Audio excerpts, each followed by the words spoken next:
Ça fait un mois que j'ai pas posté de podcast et j'ai pas beaucoup d'excuses. C'est un peu de ma faute si y a pas y a pas eu de podcast pendant un mois. La première raison, c'est tout simplement parce que j'ai un épisode qui était en réserve et en fait je l'ai jamais posté. Euh, et la deuxième raison, c'est simplement parce que j'avoue, j'avais un petit peu. J'étais pas motivé en fait, j'avais un peu la flemme de le faire. Mais je vais expliquer en détail ce que j'entends par flemme. C'est pas que je me disais que j'avais pas envie, comme on se dit tout le temps quand on fait pas quelque chose. En fait, c'est que comme d'habitude, je me trouvais un millier d'excuses et je me disais que ça pouvait passer après, mais en réalité, ça fait un mois et je suis pas fier de moi. Et bon, c'est vrai que j'ai pas beaucoup d'auditeurs, d'auditrices, donc j'ai pas non plus une nécessité de devoir faire des résultats, de devoir faire énormément de podcasts, mais c'est quelque chose qui me plaît, c'est quelque chose que je suis heureux de faire, et, euh, et j'ai envie de continuer en fait. Et donc je suis pas très fier de moi. Et voilà, et je voulais vous en parler justement. Euh, Parce que j'ai toujours un peu expliqué, j'ai un peu expliqué ce que c'était la motivation, etc. Mais je l'ai vu un peu de manière théorique et pas très personnelle. Et comme j'aimerais bien refaire un podcast à propos de ça, non seulement parce que c'est la nouvelle saison, mais parce que surtout, surtout parce que c'était, comme je l'ai dit, un peu théorique, pas très personnel, et je tiens à avoir dans mon podcast une expérience, enfin raconter des choses que je ressens personnellement et pas quelque chose que j'ai entendu dans une vidéo, parce que je juge, parce que comme je vous l'ai déjà dit aussi dans d'autres podcasts, j'aurais beau essayer de j'aurais beau essayer d'avoir de la théorie autant que je veux, tant que je l'aurais pas vécu, je pourrais pas jamais ressentir réellement et comprendre ce que ça fait de vivre une certaine situation. Donc je préfère toujours parler de mon expérience personnelle parce que je trouve ça beaucoup plus fiable, beaucoup plus fiable. Et quand il s'agit de philosophie comme je le fais, de philosophie de vie et d'essayer d'améliorer son quotidien, de se sentir mieux au quotidien, je trouve que l'expérience personnelle c'est beaucoup plus fiable. Évidemment, évidemment, quand on parle de faits scientifiques ou de sujets extrêmement sérieux et objectifs, là, il ne faut pas parler de son expérience personnelle parce qu'il faut tenir compte de l'ensemble d'une population, de la population mondiale. Mais, mais un truc qui est tourné vers la subjectivité, vers le soi, vers le bien-être de soi, la philosophie, c'est très personnel comme vision et donc j'ai toujours préféré y voir une certaine subjectivité et de le voir sous un angle subjectif que objectif. Excusez-moi pour le bruit, c'est mon ordinateur qui a eu une notification. Donc voilà. Et ici, ça fait un mois, que j'avais tourné un podcast et que j'ai pas posté, et parce que j'avais oublié, j'avais complètement oublié que j'avais cet épisode-là, mais bon, voilà, ça va me faire deux épisodes en très peu de temps. Ça va peut-être pouvoir rattraper le fait d'avoir euh, fait attendre un mois, mais aussi parce que j'avais un petit peu. Je me trouvais des excuses. Je me disais que c'était pas urgent, mais au final, je suis pas très fier de moi. Et je vais vous parler aussi. Je fais du sport à côté. Je fais de la musculation et j'en ai pas fait non plus depuis 2 semaines, voire trois. C'est possible. Et je suis pas très fier. Mais j'ai tout de même remarqué un truc qui changeait, c'est que c'est beaucoup plus rythmé, beaucoup plus régulier quand même. J'ai enfin acquis le fait de trouver du plaisir à faire du sport et à trouver le plaisir à faire les podcasts. Et donc c'est beaucoup plus facile pour moi de me dire je vais aller le faire. Je me dis pas ah non j'ai pas envie. Je ne me dis plus ça. J'ai envie d'aller le faire. Mais là, c'est plutôt que je me dis que j'ai pas le temps, alors que je sais très bien que j'ai le temps. Là, pour vous dire, tout l'après-midi, j'ai passé mon temps à jouer à un jeu de cartes devant un live et voilà, et je suis pas très fier de moi à ce niveau-là. Mais au final, j'ai tourné ce podcast et je vais aller faire ma muscu après. Et c'est assez cool. Je sens que je vais me sentir bien. Je sens que je vais me sentir bien. Et ça me permet d'être plus régulier. Bon, c'est pas régulier, et ça permettrait d'être plus régulier. Mais avant, souvent, ce que je faisais, c'était que je lançais un projet j'arrêtais pendant une très longue période et je reprenais 5 mois après, quoi. Facile. Et ici, les temps d'attente, ils sont beaucoup plus courts. Du coup, c'est à peu près régulier, mais ça l'est, enfin, pas assez régulier, mais ça l'est un petit peu dans le sens où les temps d'attente sont moins longs.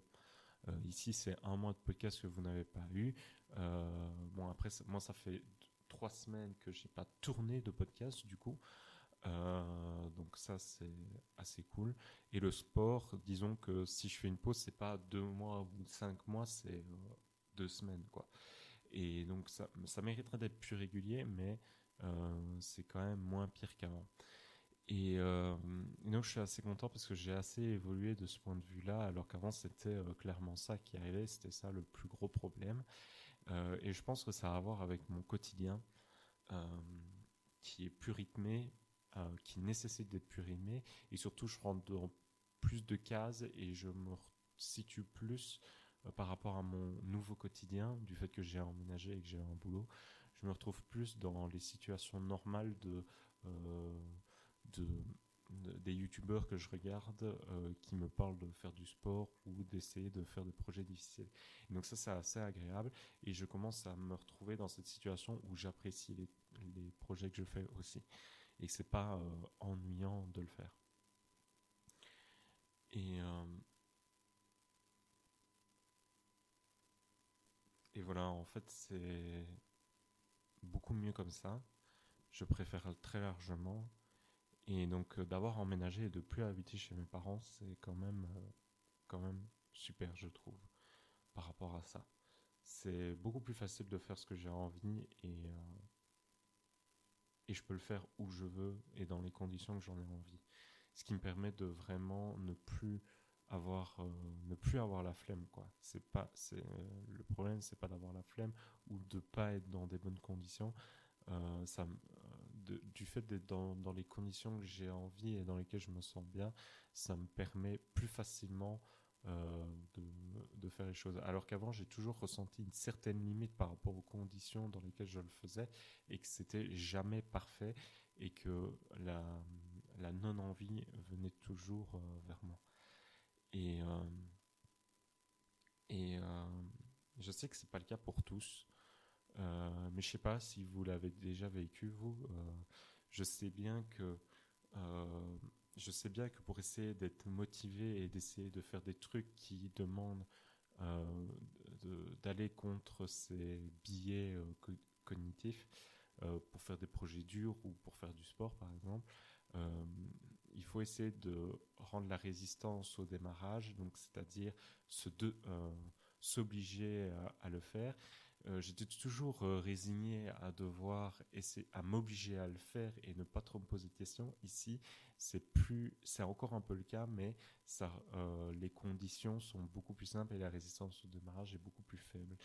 Et d'avoir emménagé de mon côté, ça m'a aidé à avoir moins de résistance au démarrage, alors qu'à la base, je pensais que peu importe les conditions, tant que tu essayes de mettre en place le plus de choses, tu auras moins de résistance au démarrage.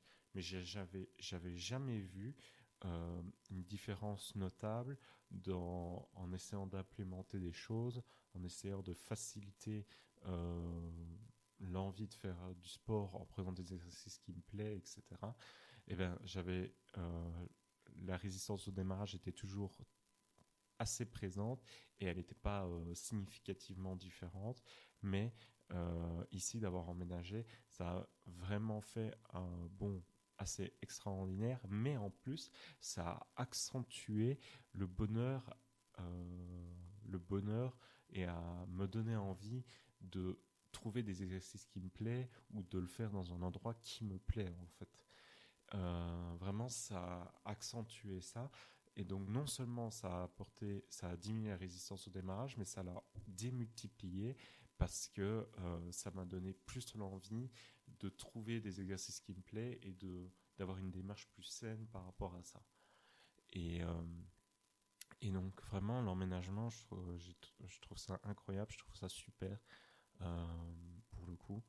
Euh, et je conseille à n'importe qui de le faire. En fait, si vous avez la possibilité d'emménager dans votre, de votre côté, dans des conditions à peu près saines, dans des conditions saines. Euh, je pense, enfin, moi, ça m'a énormément changé. Je sais pas si vous, ça va changer quelque chose, mais moi, ça a changé énormément de choses. Et ça me fait plaisir que ça arrive, quoi. Et, et donc, comme je l'ai dit avant, je devais un peu me forcer à me dire... Enfin, non, il fallait que je me force et que je me pose pas 36 000 questions, que je me dise pas 10 000 fois ah mais non, je peux faire ci, ou je me posais toujours 36 000 questions où je me demandais toujours, euh, où je me trouvais toujours des excuses, quoi. Et là, c'est toujours un peu le cas. Je dois encore le faire. Mais comme j'ai dit, c'est beaucoup plus facile et c'est beaucoup plus identifiable aussi quand je me trouve des excuses. Et ça, c'était dû au podcast que vous avez eu, euh, que vous avez eu juste avant, du coup, qui était sur un peu le minimalisme. C'est-à-dire que l'une des raisons qui m'a fait euh, qui m'a aidé, qui m'a aidé à me motiver, c'est aussi le minimalisme, parce que souvent une de mes activités préférées, c'est d'acheter des choses pour ma maison, mais aussi c'est le fait d'acheter, c'est c'est comme j'ai dit, c'est une excuse de me dire j'ai besoin de ce matériel-là pour faire du sport, ou j'ai besoin de ce matériel-là pour tourner du podcast. Et le fait de ce que j'ai expliqué au dernier podcast, c'est tout ce qui tourne un peu autour du minimalisme, et bien ça me donne l'idée qu'en fait, quand je me dis qu'il faut que j'achète des choses, un matériel pour me sentir mieux, eh bien non, en fait, je remarque, ça me dédouane de cette activité que j'adore, mais et que c'est pas facile d'aller contre. Mais de me rappeler maintenant que je sais maintenant que j'ai pas besoin d'acheter pour être heureux, ça m'aide. Mais aussi quand je dis que j'ai besoin de ce matériel-là pour faire ça, et ben je sais que c'est non, en fait. Je sais que c'est mon cerveau qui me dit que j'ai besoin de ça parce qu'il cherche des excuses pour m'empêcher d'aller faire du sport ou d'aller tourner un podcast, quoi. Et, euh, et donc c'est une des choses qui a été plus identifiable. Et ça, c'est une des choses enfin, c'est un exemple très clair qui est que j'identifie ce problème-là, et donc plus facilement quand je me trouve des excuses pour pas faire du sport ou pour pas faire des podcasts, mais aussi, c'est pas la seule, il y en a d'autres que là j'ai pas en tête comme ça, mais j'ai remarqué que depuis que j'ai emménagé, j'identifie bien mieux les excuses que je me trouve pour ne pas faire du sport, ou les questions que je me pose qui m'empêchent d'aller faire du sport ou de tourner un podcast. Et c'est beaucoup plus agréable. Donc, en résumé, si je devais résumer, c'est que moi, de mon point de vue, de mon expérience personnelle, je ne sais pas si vous ça marche, mais moi de mon côté, ce qui me permet de faire des choses difficiles, des choses que à la base le cerveau va faire tout pour t'empêcher de le faire, c'est d'identifier les raisons, d'identifier les excuses que tu te trouves ou les questions qui t'empêchent de faire ça, deux, euh, de te mettre dans les conditions nécessaires. Trois, c'était aussi de, de te mettre dans les conditions donc nécessaires pour que ce soit plus agréable et que tu aies moins de résistance au démarrage. Donc ça, c'était la deuxième raison. Mais la troisième raison aussi, c'était euh, comment de, de moins se poser de questions et d'y aller plus directement. Mais tout ça, même si ce sont trois excellentes techniques qui fonctionnent maintenant, avant, elles étaient vraiment très limitées et il n'y avait que euh, le seul truc qui marchait, c'était de ne pas se poser de questions et d'aller faire quelque chose sans se demander s'il faut le faire ou pas. C'est d'y aller et de pas réfléchir, quoi. C'est de le faire simplement. Non seulement ça a été, c'est beaucoup plus efficace maintenant, mais aussi les deux autres sont beaucoup plus efficaces. Et eux, ils sont significativement différents, alors qu'avant ils n'étaient pas, dû au fait que j'ai emménagé. Alors, je ne sais pas pourquoi le fait que j'ai emménagé précisément a fait ça chez moi. Il y a sûrement plein d'autres facteurs que je relève pas, mais ça en fait partie. Et je pense qu'il faut un peu réfléchir aussi, pas à seulement, en définitive, et c'est ça la quatrième chose, la quatrième idée, et qui je pense peut apporter une valeur ajoutée par rapport à tout ce que j'ai vu sur YouTube ou tout ce que j'ai lu. Euh, c'est euh, pas de faciliter seulement l'idée de faire du sport ou de faire l'activité difficile et le projet important que tu as envie de lancer, mais également de faciliter les trucs qu'on dit sur YouTube et d'essayer de les rendre plus significativement différents avec un changement important. Comme moi, ici, c'était d'emménager. Mais il y en a peut-être d'autres, quoi. Là, j'en ai pas en tête et j'en connais pas parce que j'ai jamais vu ça. Mais sur des vidéos YouTube ou dans des podcasts ou dans des livres, j'ai jamais vu ça. Et pourtant, moi, c'est ce qui a vraiment changé la donne, c'est d'essayer d'avoir un changement important qui qui facilite significativement euh, l'idée de faire les projets qui augmentent l'efficacité significative des choses qui facilitent de faire des projets, quoi. Voilà. Et pas que tout le temps trouver des solutions miracles sur YouTube, mais également de les acquérir, mais d'essayer de les optimiser et d'essayer d'avoir un changement important qui va les rendre significativement supérieurs. Voilà. C'est ça dont je voulais parler. Et je vous remercie parce que de faire des podcasts comme ça, même si je vois qu'il y a des gens qui écoutent et qui sont intéressés, je suis vachement content parce que je me dis que je suis pas tout seul à me poser ce genre de questions et à faire à réfléchir à ce genre de choses, mais ça me donne la motivation de continuer et de faire ces podcasts. Ça me rend plus heureux. Ça me rend réellement plus heureux. Et vous êtes une raison de tourner plus de podcasts. Même s'il n'y en a pas beaucoup, elle est donc minime, mais ça me donne envie de plus faire des podcasts. Et de faire des podcasts dans ma vie personnelle, ça me rend plus heureux parce que en fait, en même temps que je tourne les podcasts, je réfléchis et je trouve de nouvelles réponses systématiquement. Et ça me rend plus stable émotionnellement, plus heureux et je résous plus facilement mes problèmes. Et j'espère que ce podcast vous aide également parce que c'est aussi un peu ça le but, c'est d'essayer d'aider les autres. Euh, mais j'ai pas la prétention de dire que ce que je raconte, ça va forcément vous aider parce que ce qui compte le plus, c'est vous et ce dont vous avez besoin et la personne que vous êtes. Voilà.